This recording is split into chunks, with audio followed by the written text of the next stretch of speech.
نے تمہیں بادشاہ بنایا۔ آج اگر اس اللہ تعالیٰ نے بنی اسرائیل کے لوگوں کو کہا وَجَعَلَكُمْ مُلُوكًا، تمہیں بادشاہ بنایا، تو مفسرین نے لکھا کہ ان کو یہ کیوں کہا کہ تمہیں بادشاہ بنایا؟ تو انہوں نے فرمایا کہ جس بندے کے پاس گھر ہو، بیوی ہو، سواری ہو اور خادم ہو، یہ چند چیزیں جس کے پاس ہوں وہ بادشاہ ہوتا ہے۔ گھر بھی ہو، بیوی بھی ہو اور سواری بھی ہو اور خادم بھی ہو، تو جس بندے کے پاس یہ چند چیزیں ہوں وہ بادشاہ ہوتا ہے۔ ان کو اللہ نے فرمایا کہ ہم نے تمہیں بادشاہ بنایا۔ آج اگر اس معیار پر ہم اپنے آپ کو تولیں تو سارے ہی بادشاہ ہیں۔ سبحان اللہ، ایک سے بڑھ کے ایک خوبصورت گھر، اللہ نے گھر بھی دیا، گھر والی بھی دی، سواری بھی دی، اور سواری بھی ایک سے بڑھ کر ایک جو ہے وہ کوالٹی کی ہوتی ہے، اور خادم تو ایک کیا، خادموں کی ایک لائن لگی ہوتی ہے۔ تو ہم تو واقعی بادشاہوں کی زندگی گزار رہے ہیں۔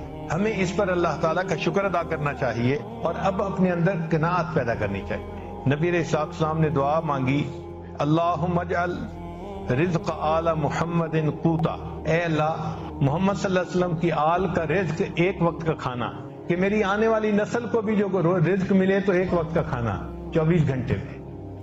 اور سیدہ صدیقہ رضی اللہ عنہا فرماتی ہیں کہ نبی علیہ السلام نے نبوت کی زندگی میں ایک دن میں 2 مرتبہ پیٹ بھر کے کھانا نہیں کھایا، اور یہ بھی ہے کہ نبوت کی زندگی میں 3 دن متصل پیٹ بھر کے کھانا نہیں کھایا، ایک دن کھایا تو دوسرے دن فاقہ، 2 دن کھایا تو تیسرے دن فاقہ۔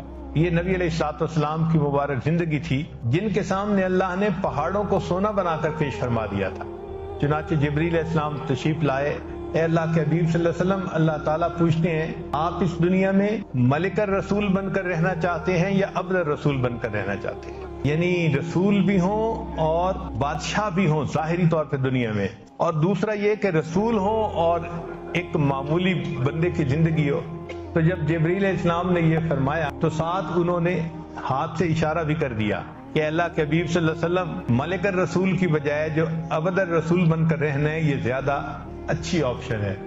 تو نبی علیہ السلام نے کہا اے اللہ میں چاہتا ہوں کہ میں آپ کا بندہ بن کر اور رسول بن کر زندگی گزاروں۔ اس لیے نبی علیہ السلام نے ظاہری طور پر بھوک پیاس کی زندگی گزاری اور پھر دعا بھی مانگی، اللہم احینی مسکینا وامتنی مسکینا واحشرنی فی زمرۃ المساکین، اے اللہ دنیا میں بھی مجھے مسکینی کی زندگی عطا فرمائیے اور مسکینی والی موت عطا فرمائیے، اور قیامت کے دن مسکینوں کے ساتھ میرا حشر فرما دیجیے۔